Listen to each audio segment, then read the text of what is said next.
네, 보수의 시각으로 현안을 들여다보는 보수의 품격 시간입니다. 자, 오늘은 이재호 국민의힘 상임고문 그리고 진행을 돕기 위해서 헬마우스 임경빈 작가 나와 계십니다. 두 분 어서 오세요. 예, 안녕하세요. 안녕하십니까. 고문님 오래 기다렸습니다. 아, 예. 네, 자, 한 달마다 오시기 때문에 오실 때마다 여쭤보게 됩니다. 예. 다음 주가 윤석열 대통령 취임 100일이더라고요. 예. 자, 국정운영과 행보 이제 뭐 3개월, 딱 3개월이죠. 10일이니까 오늘이. 오늘이 딱 취임 3개월이네요. 예, 그리고 이제 뭐 곧 100일이 오는데 평가 한번 해 주시죠. 평가를 뭐 3개월이니까 한마디로 뭐 어떻게 평가할 건 없고 평가가 뭐 국민 여론조사가 이미 지지도가 나와 있으니까 네네네. 그 지지도가 평가죠. 아, 국정 지지율이 평가다. 예. 그러니까 100점 만점에 뭐 20점 정도 된다 이래 봐야 되니까. 그러면 대학에서 이거 꽈락이잖아요. 과락도 아니고 이건 퇴출감이지. 퇴출이다. 아이고야. 자, 그러면 그래도 조금 전문가 시각으로 보수의 품격 차원에서 어떤 부분을 그래도 잘하고 어떤 부분은 좀 크게 잘못했는지 한번 좀 나눠서 생각해 주신다면요. 글쎄 잘한 부분은 뭐 대통령이 좀 그 상당히 소탈하게 좀 그 제왕적 대통령의 권위를 내려놓으려고 했는 점 이런 점은 뭐 여러 면에서 좀 아주 잘한 점이다. 네. 뭐 청와대를 개방했다든지 네. 그런 건 아주 잘한 점이다. 꼭 이야기할 수가 있고 네. 못한 점은 뭐 한두 가지가 아니니까 네. 우선 국정을 제대로 파악을 못한다는 거. 인사를 네. 지난 정부와 별 차이가 없이 한다는 거. 그러니까 국민들 마음에 와닿지 않는다는 거. 그다음에 국민들 가슴에 와닿는 대표적인 정책이 없다는 거. 비전이 없다는 거. 그리고 뭐 은행이나 뭐 이런 이런 것 사사로운 네. 것이 좀 그 진지한 것이 없고 그냥 생각나는 대로 그냥 건들건들 그냥 하는 것 아니냐. 그러니까 국정을 영혼을 다해서 네. 돌보는 게 아니고 그냥 자기 그냥 검찰총장 할 때 그 버릇대로 그냥 입맛대로 하는 것 아니냐. 그런 것이 결국은 국민들 전체가 볼 때는 정권 교체해서 뭔가 좀 새로운 게 있을 줄 알았는데 이건 뭐 별로 달라진 게 없구나. 이런 느낌을 준 거는 그건 네. 잘못했다고 봐야죠. 그래서 이제 말씀하신 대로 3개월 됐는데 이제 지지율이 많이 하락했어요. 자, 이런 와중에 이제 이번 주는 또 폭우 이슈가 커졌는데 자, 최근에 이 기록적인 폭우 재난 상황에서 대통령과 대통령실이 제대로 컨트롤 타워 역할을 했느냐. 그 질문이 이제 어제 오늘 많이 나와서 신림동의 이 반지하 발달장애 일가족 참변 현장을 찾은 윤 대통령의 육성을 듣고 또 여쭤보도록 하겠습니다.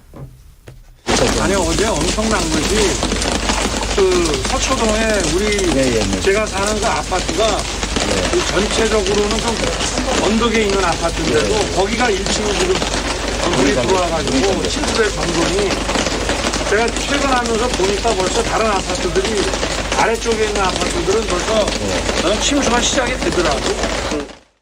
네, 들으셨죠? 예, 말은 뭐 자기 본대로 이야기하는 거니까 솔직할 수가 있는데 저 말에 두 가지 문제점이 있습니다. 하나는 대통령이 재난의 최종 책임자잖아요. 네, 그렇죠. 그러면 호우주의보가 내렸으면 집에 안 가야지. 퇴근을 안 해야지. 호우주의보가 내렸으면 재난센터로 가든지 대통령실에서 상황을 점검하든지 해야지. 두 번째는 퇴근할 때 보니까 침수가 됐더라. 그럼 집으로 안 가고 바로 대통령실로 들어가야지. 이미 침수가 되는 걸 보고 왜 자택으로 들어가요. 그러니까 국정이 뭐 미숙하다 그럴까 좀 뭔가 좀 진지하게 생각을 안 한다 그럴까. 그런 점이 국민들이 하여금 말은 마치인데 퇴근할 때 보니까 침수됐더라고요. 눈에 보는 대로 이야기하니까. 이건 뭐 솔직한 말인데. 그래 맞는 말인데. 그러나 들여다보면 우리 같은 사람이 그렇게 이야기하면 맞아요. 시민은 그렇지만. 그렇죠. 우리 같은 사람이 퇴근할 때 보니까 이미 침수됐더라 말이 맞는데 대통령이잖아요.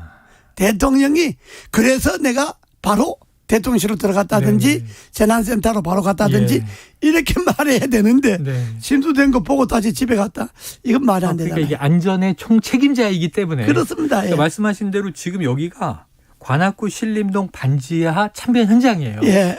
근데 지난 밤에 퇴근길에 언덕에 있는 서초동 아파트가 이미 침수되는 걸 봤다. 예. 그렇다면 더 낮은 곳은 지금 어떨까? 이걸 이제 생각해야 되는 거겠죠.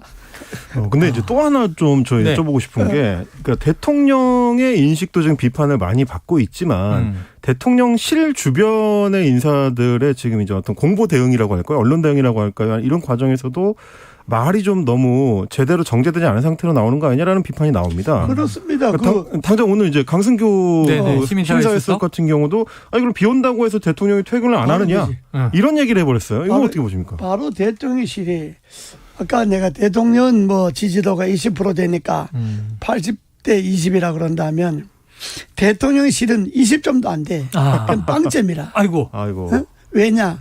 바로 이야기하셨지만은 최근에 대통령실이 발언한 주에 세 가지 문제점이 네네. 있는데 하나는 펠로시 왜 안 만났냐? 휴가주의다. 휴가를 뭐 하와이로 갔습니까? 대만으로 갔습니까? 대통령이 서울에 있는데 네. 미하원 의장이 왔는데 안 만났다. 그 대통령실의 변명이 휴가를 이야기했다는 거. 말이 안 되잖아요. 그렇죠. 또 두 번째 말 안 되는 게 또 뭐가 있었냐. 바로 야당이 지지도가 왜 이렇게 떨어지느냐. 야당이 악의적 프레임 때문에 그렇다. 지지도 떨어지는 게 야당 탓입니까? 그러잖아요. 그렇죠.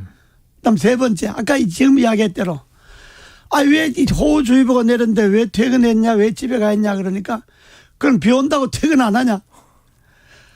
대통령이 비 온다 호우주의보 내려놓고 퇴근하면 되겠어요. 그러니까 이게 대통령이 문제가 아니라 대통령실에 참모란 사람들이 전혀 국정 운영에 능력이 없을 뿐더러 생각이 없는 사람들이요. 네. 그냥 시중에서 이야기하는 대로 그냥 자기 나오는 대로 이야기하는 거지 전혀 고민이 없는 사람들이에요. 그러니까 대통령이 문제는 뭐 다 아는 거지만은 우선 대통령실에 저렇게 말하는 사람들부터 전 일단은 도저히 더 이상 희망이 없는 거예요. 계속 실수하잖아요. 네. 비 온다고 퇴근 안 하냐? 우리 같은 사람이 비 올수록 빨리 집에 가야지. 네. 그러나 대통령 비 올수록 빨리 집에 가면 안 되고 네. 비 올수록 호우주의보나 호우경보가 내렸으면 그게 해제될 때까지 있어야지. 그러니까 저는 참모들 데리고 국정을 운영한다니까 예. 국민들이 지금 짜증낼 수밖에 없죠. 대통령실은 지금 이제 빵점 주셨는데요. 자, 아까 대통령 국정 지지율이 점수다. 20%대다. 20점대다 이렇게 얘기를 하셔서 숫자가 나온 김에 그냥 고지를 드리죠. 가장 최근 여론조사가요. 예. 자, 아랜서치가 뉴스피 의뢰로 지난 6일부터 8일까지 실시한 여론조사.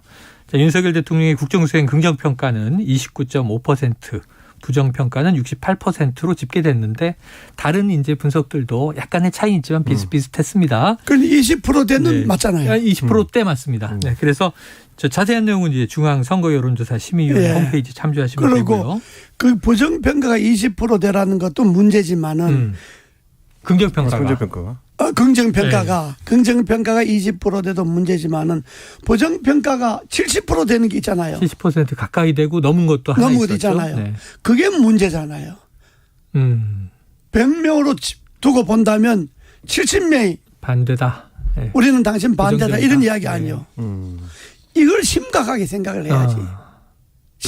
부정여론 20%대만 심각할 게 아니고, 네네. 자, 긍정여론 20%대만 심각할 게 아니고, 부정여론이 70%에 가깝다는 건 그건 정말 심각한 거예요. 70% 말씀을 하셨으니까 한국사회여론연구소가 TBS 의뢰로 지난 5일에서 6일 실시한 조사, 윤 대통령 국정수행에 대한 긍정평가는 요건 27.5%, 예. 이때 부정평가가 이제 70.1%를 기록했습니다. 내가 어디 본 것 같아요. 좀. 자세한 내용은 이제 또 네. 중앙선거여론조사 심의위원회 홈페이지 참조하시고요.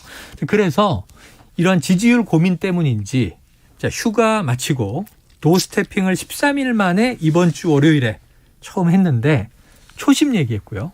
국민 뜻, 국민 관점 이렇게 언급했거든요. 이거는 잘했다고 보십니까?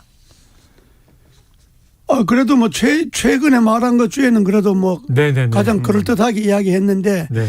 그 말을 듣는 국민들은 저건 뭐 역대 대통령들이 어려울 때 항상 하는 소리다. 네네네. 윤석열 대통령의 초심이 뭐냐? 도대체 초심이 있긴 했냐? 이런 이야기. 네네네.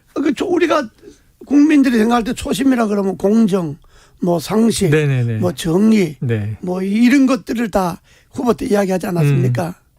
그러나 그건 뭐 대통령 되는 사람이 의뢰껏 가져야 할 기본 자질이지 그걸 초심이라고 이야기할 건 없고 네네. 정말 대통령이 되려면 내가 국정을 어떻게 운영하겠다는 국정 철학, 예. 국정에 대한 비전 그런 것들은 뭐 내가 마음 먹은 대로 네. 하겠다. 예. 뭐 이렇게 해야 되는데 그냥 뭐 초심으로 돌아가겠다는 건 뭐 누구든지 다 흔히들 뭐 급하면 다 내 초심대로 하겠다 이렇게 이야기하잖아요. 근데 국민들은 그 초심이 마음에 안 와닿거든. 네네. 그게 문제잖아요. 아니, 중요한 게 지금 고모님이 얘기하시니까 그럼 예. 한번 질문을 대통령께 드리고 싶은 거죠. 그러면 대통령이 되려고 했을 때 초심이 뭐죠? 이게 다른 말로 국정 철학이 뭐죠? 예. 했을 때 그게 뭔지 잘 모른다는 거죠. 그렇죠. 예. 공정 상식 이런 건 너무 일반적이니까. 아유, 공정 상식 하는 건 뭐 입 달리는 정치인들은 다 하는 소리니까 뭐. 네. 그냥 뭐 감옥에 가 있는 정치인들도 뭐 다 공정 상식 이야기하지. 그리고 이제 아무래도 그 장관님이 나오셨으니까 좀 연결해서 여쭤볼 수 있을 네. 것 같은데, 일테면 국정 초입에 똑같이 지지율 에서 이제 상당히 어려움을 겪었던 게 이제 대표적인 게 이명박 정부 시절인데요. 그때도 뭐 이제 광우병 집회가 있었기 때문에 좀 큰 타격을 입긴 했지만 20%대까지 국정 운영 지지율이 떨어졌다가 그렇습니다. 회복을 하는 계기 중에 하나로 꼽는 게 이명박 대통령이 그때 직접 나서서 대국민 사과를 하면서 이제 뭐랄까요, 이제 말씀하신 것처럼 뭐 초심 뭐 이런 뜬구름 잡는 얘기가 아니고 조금 더 구체적인 내용으로 뭐 예를 들면 아침 이슬 같은 노래를 이제 들었다든지 이런 어떤 구체적인 내용을 언급을 하면서 대통령이 좀 진정성 있게 이제 보였다. 이 측면을 꼽는 사람들도 있는데 그거랑 지금 비교를 해보면 어떤 조언을 좀 해주실까요? 그렇죠. 그때는요. 우선 광우병 사태라 하는 것이 의도된 사건이잖아요. 그게 시민단체가 그러니까 이제 주도를 의도된 했다. 사건이고 네. 그러나 그게 원체 크게 이제 집권하자마자 일어났으니까 대통령실에서는 당황할 수밖에 없죠. 네네. 그러니까 이걸 돌파하는 거는 진심을 다해서 돌파해야 된다. 그래서 우선 인사를 인사 그때 인사 개혁했죠. 확 바꾼 거고. 그렇죠. 네. 두 번째는 그 한미 FTA 문제가 네네. 걸려서 그런 것 아닙니까? 그렇죠. 네. 네. 그래서 미국의 노력을 내서 미국이 한국에 요구하는 거 다 들어주겠다. 예. 재협상을 했죠. 네. 네. 그래서 미국이 한국 요구한 대로 다 들어줬잖아요. 그러니까 소위 소고기 파동에서 문제됐던 거 해결된, 그리고 측근을 뭐 제 이야기에서 죄송합니다만은 그때 이제 대통령 집권하자마자 당내 반발 세력이나 반대 세력들이 대통령 직접 공격 못하니까 측근 소위 이인자라 해서는 이재호를 조져라. 그래갖고 나를 집중 공격했잖아요. 네. 실세, 그래갖고 좌장. 내가 있으면 도움이 안 된다. 그래서 내가 미국으로 피해줬잖아요. 네. 나는 정권 교체한 걸로 이명박 대통령이 집권한 걸로 나는 만족하겠다. 네네. 지금부터 일은 나머지 사람들 해라. 난 미국으로 한 1년 정도 피해 있었잖아요. 그러니까 이 정도 되면요. 당도 지금 혼란스러웠잖아요. 네네. 당의 측근이라는 사람들, 소위 말하는 뭐 윤핵관인가 뭐 주에서도 그 중에서도 핵심적인 사람은 뭐 예를 있잖아요. 뭐 장모 씨 같은 사람들 지금 핵심으로 떠오르잖아요. 장모 의원. 네. 이런 사람은 어떻게 해야 되느냐. 나는 윤석열 정권이 교체한 걸로 내 사면 다하겠다. 난 국회의원도 그만두고 다음에 출마하지 않겠다. 이 정도로 나는 정권 교체하는데 내 사면을 다했으니까 내 개인은 물러나겠다. 뭔가 이런 걸 말하는 사람이 있어야 되잖아요. 아무도 인사 문제 책임지는 사람이 아무도 없네요. 아무도 없잖아요. 네. 누가. 뭐 반성 제대로 하는 사람 한 명 최근에 한 명 박순애 전 장관. 그건 어쩔 수 나간 거지 뭐. 그거는 이제 핵심 인사가 아니니까. 그러네요. 핵관은 그런데도 아니군요. 그 박순애 임명할 때도 그랬잖아요. 박순애 모두 다 안 된다고 그랬는데 대통령이 뭐라 그랬어요. 이 사람보다 더 좋은 장관 지난주에 있었냐. 뭐 이런 식으로 이야기했잖아요. 그리고 야당과 언론에 공격받는 고생했다 그러고. 그랬어요. 그리고 그 사람이 물러갔잖아요. 이 하나만 봐도 대통령실 인사라고 하는 것이 얼마나 국민들 감정에 와닿지 않느냐 하는 알 수가 있잖아요. 그럼 이런 것들에 대해서 반성을 해야 되는데 이명박 대통령 때는 그랬어요. 측근이라는 사람을 미국으로 보냈죠. 대통령실 인사 확 바꿨죠. 미국과 노력해갖고 문제 풀었죠. 소고기 문제 다 받아주도록 했죠. 네. 그러고 그러자마자 이제 경제 위기가 닥치니까 경제 위기 극복을 해서 4대강 한반도 대운하하겠다고 대통령 당선됐잖아요. 네. 그때 야당에서 반대하니까 대운하 포기했잖아요. 포기하고 4대강 정비하겠다 이렇게 바꿨잖아요. 적극적으로 구체적인 사안을 갖고 대응을 했다. 국민들 앞에 제시를 해야지 그냥 뭐 초심으로 돌아가겠다 뭐 국민만 보고 하겠다. 국민이 20%밖에 지지를 안 하는데 뭘 국민을 보고 나가. 구체적으로 해야 된다고. 구체적으로. 알겠습니다. 자, 지금 아까 언급한 중에 지금 중요한 대목이 있어서 그 이슈로 한번 가볼게요. 왜냐하면 대통령 중요하고 대통령실도 중요한데 집권 여당의 행태도 중요하단 말이죠. 근데 지금 현재 이제 집권 여당 국민의힘을 보면 네 분 때문에 비상이에요. 결국 어제 비대위가 출범했습니다. 그리고 이제 주호영 이제 의원이 전 원내대표, 판사 출신 오선 의원 비대위원장이 됐는데 이게 애초에는 한 2달 있다가 조기 대선 갑시다. 관리형 비대위냐 아니면 좀 혁신형 비대위냐. 근데 지금 이름이 혁신형 관리 비대위. 근데 2달 후에 조기 대선 안 하고 한 6개월 내년까지는 가겠다는 느낌이에요. 뉘앙스가.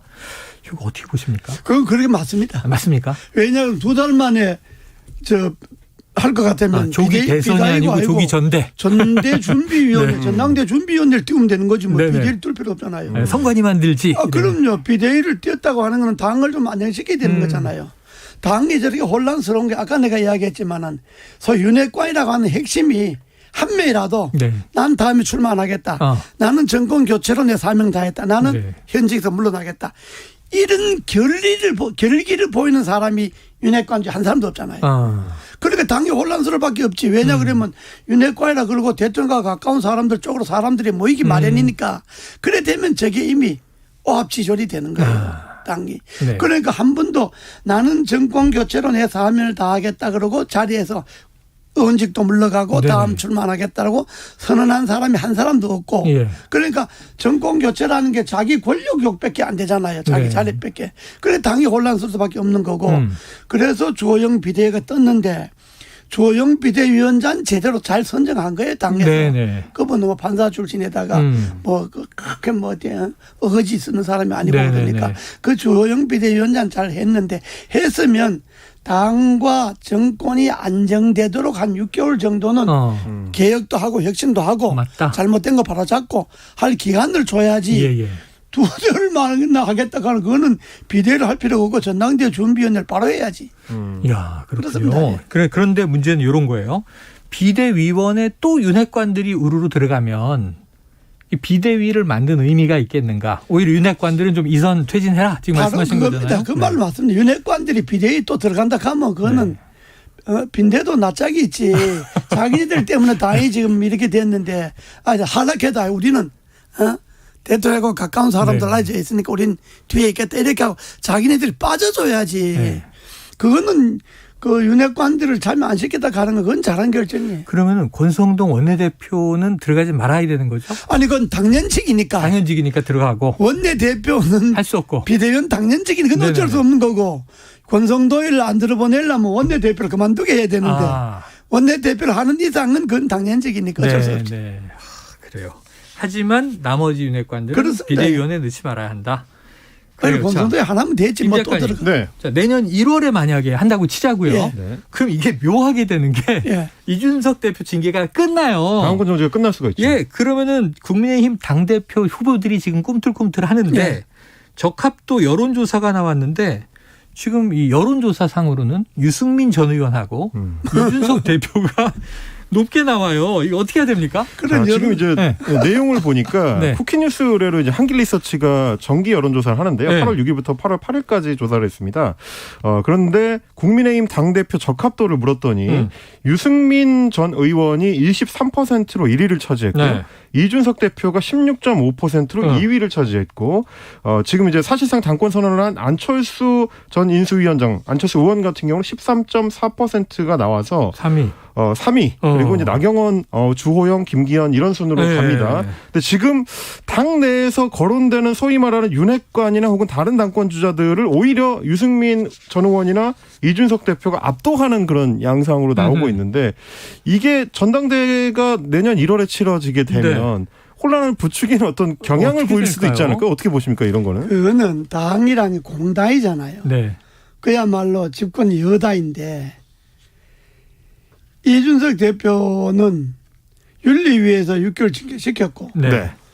비대위 뛰면서 그나마 당 대표 자격도 박탈시켰고 그렇죠. 자동 해임. 그랬는데 6개월 이후에 전당대회 하는데 또 전당대회 출마도 못하게 하면 그게 되겠습니까? 그건 순리대로 가야지. 네, 그거는 뭐 이준석 대표 개인이 좋고 안 좋고 간에 그건 국민의 뜻에 따라야지. 민심과 당심이. 출마하는 것 자체를 원천적으로 봉쇄할 수는 없잖아요. 그건 뭐 그동안에 저 자격이 예를 들어서 뭐 이달이나 언제 그 징계받은 6개월 안에 경찰에서 뭐 그 문제된 사건을 기소를 한다든지 법적 처리가 끝나면 그럼 뭐 저절로 이제 정리가 되는 거지만은 그게 다 괜찮고 뭐 혐의가 되고 6개월도 지났는데 또 인위적으로 대표 출마까지 못하게 한다 그러면 그건 정도가 아니지. 뭐 개인적으로 이준석을 좋아하고 싫어하고 관계없이 떠나서 난 뭐 개인적으로 별로 저 사람이 지도자가 하면 안 된다고 내가 보는 거지만은 그러나 당은 그렇게 처신하면 안 되지. 지난번에 오셨을 때 이제 아주 모양 좋게 물러날 수 있는 두 번의 기회를 놓쳤다 그러셨어요. 자, 그런데 지금은 이게 워낙 치킨 게임이 되다 보니까 지금 이준석 대표는 오늘 오전에 서울 남부지법에 가처분 신청을 했다는 거예요. 그럼 지난번에 말씀하신 했어요. 그리고 했다고 지금 다 전자 온라인으로 접수해서 보도가 됐는데 본인이 또 공개를 했습니다. 그런데 주호영 비대위원장은 그래도 만나서 좀 소통의 노력을 하겠다. 그래야죠. 주호영 대표는 만나야죠. 만나서 좀 있을까요? 고소한 게 취하면 되니까 만나서 뭔가 협상을 해야 되고 이준석 대표가 지난번에 내가 두 번의 기회를 이야기했는데 이번이 세 번째 기회예요. 세 번째 기회다. 어쨌든 당이 저렇게 결정한 것은 내 잘못도 있다. 반성하고 당의 결정 받아들이고 좀 쉬겠다. 그동안에 뭐 외국을 나가든지 해서 좀 내 개인의 좀 수양 기간을 갖겠다. 이렇게 하고 한 발 물러서 주는 것이 본인도 좋고 당도 좋은 거죠. 그런데 저걸 가처분 신청까지 해가지고 끝까지 버티고 저러면 사람들이 좀 짜증스러워하죠. 특히 당원들은 당심은 저래 되면 영 얻기 어렵습니다. 당심을 얻긴 어렵다. 민심은 모르더라도. 자, 그래요. 시간이 얼마 남지 않았지만 또 이제 야당 얘기도 좀 해보죠. 야당 얘기하기 전에 지금 이거 고문이 굉장히 큰 관심사여서 다음 주에 광복절 특사 있잖아요. 이게 특별 사면. 그 이야기 해야죠. 이명박 전 대통령 특사가 마치 거의 있을 것 같이 엊그제까지 얘기됐는데 어제 사면 심사위원회가 열리고 나서는 지금 이게 없을 것 같다. 정치인 사면 없을 것 같다. 이런 기류예요. 어떻게 보셨습니까? 그게 아주 어리석은 결정입니다. 옳지 않고. 왜냐? 어리석고 옳지 않다. 아주 어리석은 결정이고 옳지 않은 결정입니다. 그래서 이명박 대통령 사면한다는 건 후보 때 공약이잖아요. 대통령 공약이었잖아요. 그리고 대통령 되고도 계속 이야기했잖아요. 맞습니다. 사면한다고. 그런데 지금 대통령 지지도가 떨어지니까 안 하겠다 이런 이야기잖아요. 그러면 대통령 지지도하고 이명박 대통령 사면하고는 아무 관계 없는 거예요. 만약 사면 안 하는데 지지도가 더 떨어지거나 그대로는 어떻게 하겠어요. 대통령은 지지도 특히 사면 문제는 본인이 결단하고 국민들에게 내가 이렇게 해서 사면했다. 국민들 이해해달라. 이렇게 이야기하는 게 옳은 자세지. 자기 지지도 더 떨어질까 봐 이때까지 약속했던 사면을 안 한다. 옳지는 않습니다. 근데 이명박 대통령은 안 그래도 그 건 때문에 아침에 통화를 했는데 통화를 했는데 그러시더라고. 첫 마디가 뭐 윤석열 대통령 생각이 있을 것 아니냐. 요 마디. 두 번째는 윤석열 대통령이 국정을 안정시키는데 내 사면을 안 하는 것이 도움된다면 뭐 그렇게 해도 좋다. 그리고 그래도 내가 대통령을 했던 사람인데 국가와 당이 안정되기를 바라는데 그 국가와 당이 안정되는데 내 사면이 제외된다고 하면 그건 난 받아들이겠다.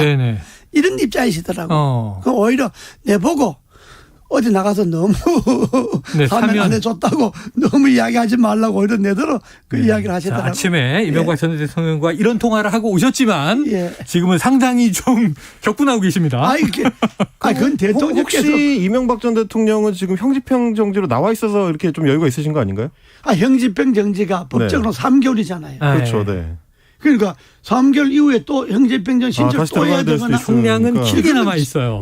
아주 불안정한 신변이라고요. 그게. 그럼 뭐 그것 때문에 그러신 건 아니고 그래서 대통령 하셨잖아요. 나는 대통령 안 해본 사람이니까 그냥 소신대로 말하지만은 대통령 하셨으니까 국정 지지에 도움이 된다면 그래, 국정 지지에 도움이 제외도 받아들이겠다. 국정 안정에 도움이 된다면 받아들이겠다. 뭐 이런 이야기인데 나는 볼 때 그게 아니다 이거야. 왜? 사면 한다고 했으니까 그 약속은 약속대로 지키고 그 약속을 지킴으로 인해서 오히려 이렇게 이야기하셔야지 대통령이. 이명박 대통령과 정치인들 사면함으로 인해서 내 지지도가 더 떨어진다 하더라도 이건 정치적 결단이다. 도의다. 정치적 결단이니까 국민 여러분들 저를 이해해 주십시오. 이렇게 이야기하는 게 오히려 지지도를 올리는 길이지. 내 지지도가 떨어지니까 사면 안 하겠다. 이건 아주 하소주의 하소주. 알겠습니다. 자, 홍준표 대구시장 지지율이 바닥이라고 소극적이다. 8.15 사면을 해서 국민 대통합을 해야 한다. 이런 주장도 해서 그렇습니다. 같은 결입니다. 알겠습니다. 이명박 전 대통령의 이야기까지 전해 들었네요. 자, 지금까지 보수의 품격 이재호 국민의힘 상임고문 임경빈 팩트체커와 함께 했고요. 오늘 언급한 모든 여론조사의 자세한 내용은 중앙선거여론조사 심의위원회 홈페이지를 참조하시길 바랍니다.